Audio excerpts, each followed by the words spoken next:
Stolen bases are going crazy. Last year, Ronald Acuna Jr. almost doubled his career high in stolen bases, stealing 73 bags, and became the first 40-homer and 70 stolen base player ever.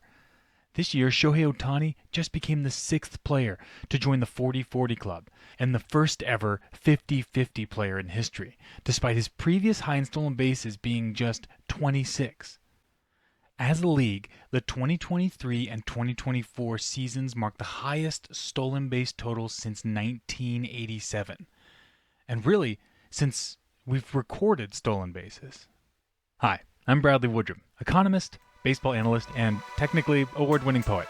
And if you'll join me, let's dig into all this stolen base insanity today in a little series I like to call Brad Baseball.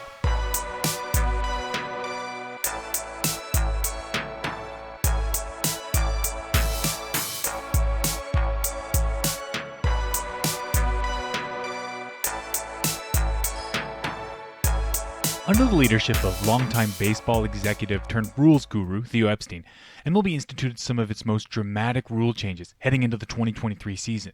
Shift restrictions, bigger bases, limits to pickoffs. Arguably none was more controversial, nor more talked about, than the pitch clock. But one thing is certain. The new rules, in their totality, were designed to encourage stolen bases. Limiting pickoffs meant that after the first or second pickoff attempt, base runners could get more daring, and adding a countdown timer for when the pitcher had to throw, well, that was the cherry on top. Changes to the rules for stolen bases is nothing new. The original version of the rules basically granted Billy Hamilton, Billy Hamilton, a stolen base every time he stretched a single into a double.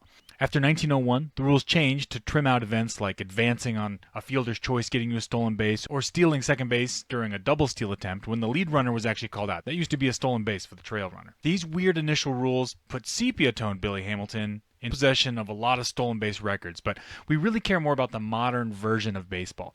In 1950, it changed again, and I'll drop a link in the description detailing all the nuances here. We can see both of these radical rule changes in this chart showing stolen bases per 600 plate appearances. But 1952 is really the closest we get to our modern lineage of stolen base rules, so let's start there. If we zoom into this modern era, we can see the explosion of stolen bases since 2023. It's astounding. But here's the thing. It's not like we didn't see this coming. These rules were tested in the minors for multiple seasons before the MLB actually instituted them at the major league level. As the analyst working with the Miami Marlins player development group, I was often trying to sound the alarm to our major league analysts and staff. No one catches base runners at any level where we were testing these rules. Of course, what works in the minors doesn't always work in the majors. Often minor league quote-unquote catchers are future left fielders or first basemen. And controlling the running game is one of the fine-tuning skills that minor league pitchers tend to work on more at the highest levels of the minors. At the lowest levels, they're more focused on teaching their body how to throw strikes. But still, if we look at the stolen base per 600 plate appearance rates for just one minor league, the AAA PCL level, we can see that there was this huge jump in stolen base numbers. And it gets even weirder here. There was a huge jump in stolen base success rates, too. MLB, just like the minors before it, has enjoyed unusually high stolen base totals and high success rates under these new rules. If we go back to that historical graph and add in caught stealing, we can see this huge explosion of stolen bases hasn't come with the same caught stealing rates that were present in the 1980s. Ironically, despite the new pickoff limits, pickoff rates have actually increased since the new rules appeared in 2023, but more in the range of like 40 to 50 per year compared to the 1,000 plus increase in stolen bases. Put simply, pitchers and catchers are losing the stolen base war. So why are the base coaches surrendering on the battlefield? Well, I mean, they're not surrendering, but they could certainly be stealing even more, in my opinion. Consider for a moment this plot of all the stolen base totals for the 2024 minor league season. I've colored teams by their respective level, and I want to draw your attention to the red columns. Those are what's called complex level teams. Rookie ball teams that play a short season on the sun-baked backfields of spring training facilities in Arizona and Florida. They don't play long seasons, and they don't have multiple teams per affiliate like they do in the Dominican, so they can't rack up a lot of steals. Well, sort of. That column there is the 2024 FCL Marlins, Florida Complex League Marlins. I had the pleasure of working with them a bit this past season, and frankly, what they managed to do this year was both delightful and unbelievable. Not only was their 208 stolen bases a record for the Florida Complex League, as far as we could tell, it was on a prorated basis, an average of 62 steals per 600 plate appearances. That is a stunning difference between their peers in affiliated baseball. No baseball team at any level came close to it. Can you imagine a team where the starters are averaging 60 stolen bases? Typically, the stolen base game is one of haves and have-nots. Even the most prolific stolen base teams are led by 2 or 3 elite stolen base threats. Ricky Henderson, Juan Pierre, Elly De La Cruz this season, with the rest of the team more middling or red light-ish. But the FCL Marlins had 4 players on pace to steal over 100 bases in a full MLB season.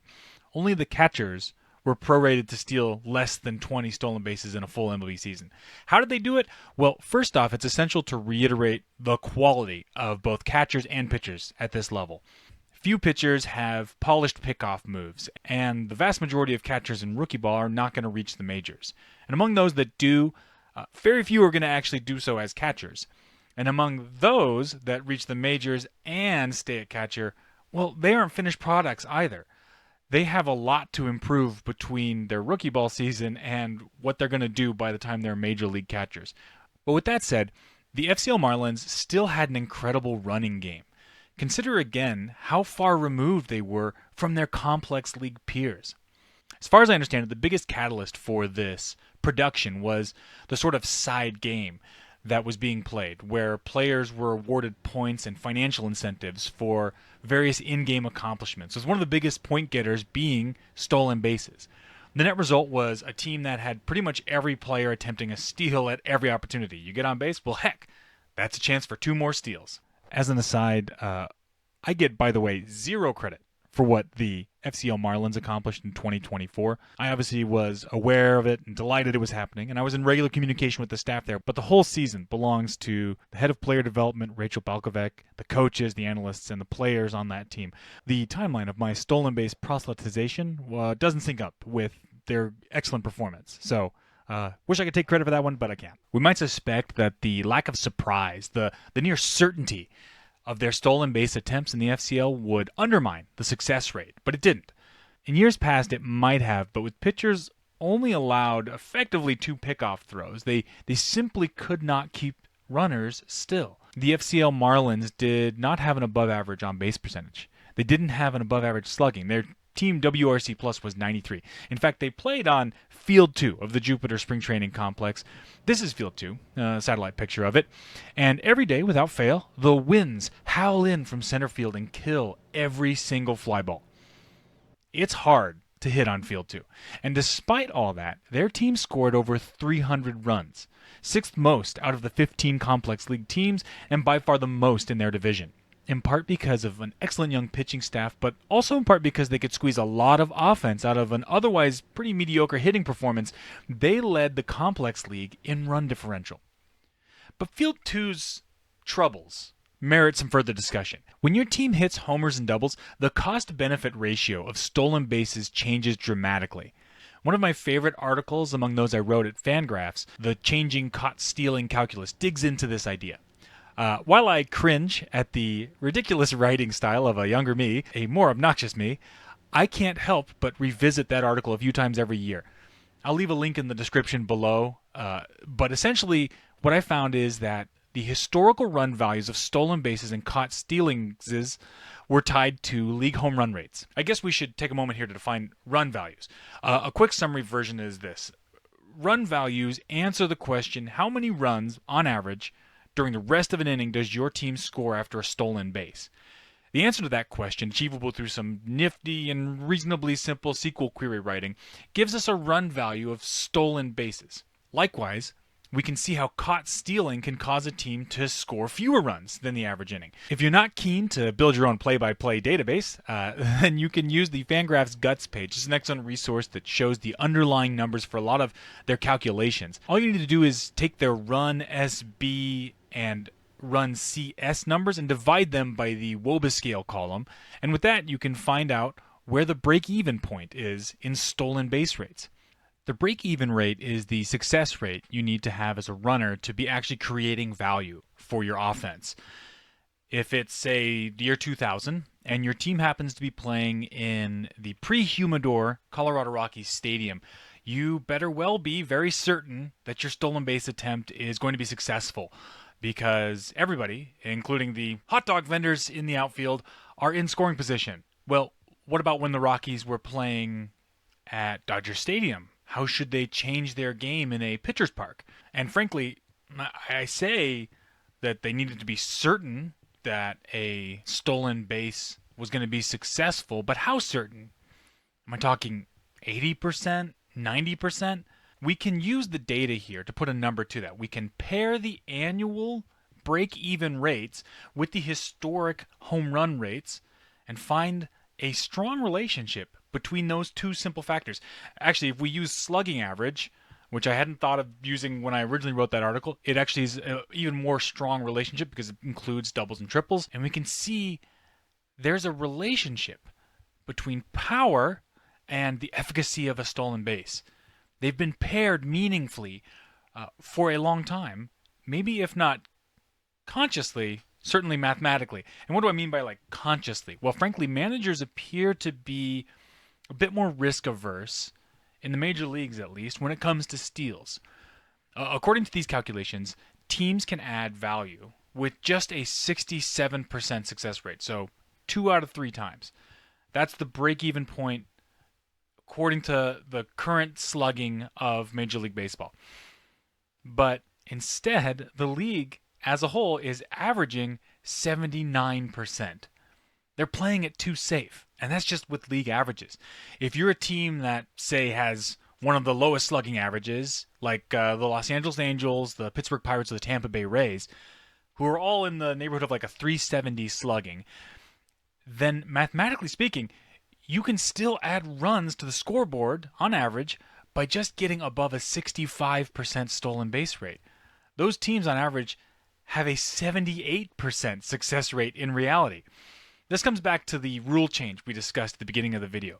Stolen base prevention has crumbled since 2023.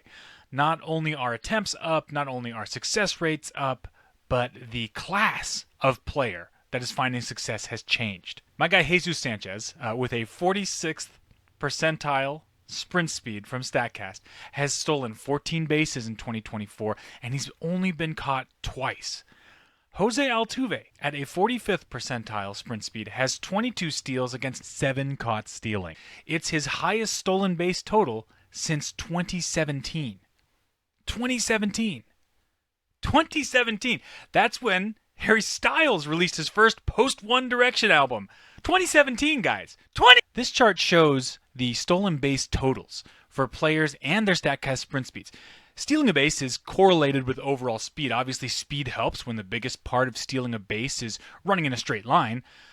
But there is certainly skill involved. It's not just a clean one-to-one relationship. We can see a few guys here that under or overperform their stolen base per 600 plate appearance rate given their StatCast sprint speed. Now let's split this by era. Let's look at old rules data versus data from 2023 and later. Notice how the red curve is to the left of the gray one. 10 steals has become the new 6 steals. 15 steals is the new 10, and they are racking up these steals while also barely getting caught. The middle class of base stealers are viable again. So why aren't managers going after that available run value that's kind of just sitting there? Well, first of all, there's another side to this equation. There's a couple of sides to this equation. One is that the FCL Marlins, in order to steal that many bases, they had to take a lot of pitches.